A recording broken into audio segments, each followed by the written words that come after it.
Would you just look at that beautiful brown color in that country sausage gravy? I'm going to show you how to make it and put it in a jar. Now, just so you know, this is a Rebel canning method. You do you and I'll do me, but I've always been a firm believer if it's in a jar or a can on the shelf in the grocery store, I can do the same as well. So you're going to start off with 4 pounds of sausage. You choose the sausage of your choice. You're also going to need some salt and you're going to need some pepper. And for this recipe with 4 pounds of sausage, you're going to need 1 gallon of milk. And last but not least, you're going to need some flour. So for this recipe, I do 2 pounds of sausage at a time.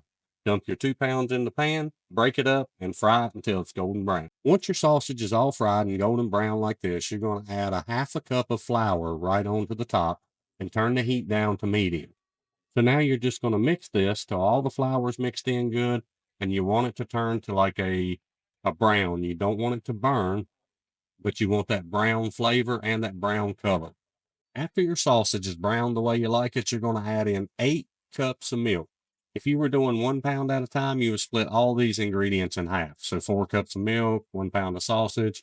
And now you're going to add 2 teaspoons of salt and 2 teaspoons of black pepper, which I had pre-mixed into a little bowl. And now you're going to constantly stir this gravy until it gets to the thickness you like.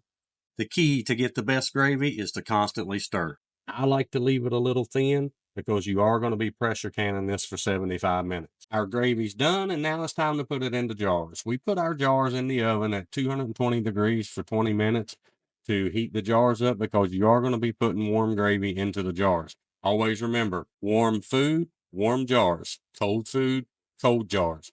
Never mix and match. We're just going to fill our jars up and leave about a 1 inch headspace. That's right at the bottom of those threads. Should look something like this when you're done. Now clean the edge off really good and put a sanitized lid and ring on, finger tight. So now I'm going to pressure can these for 75 minutes at 10 pounds of pressure for my altitude.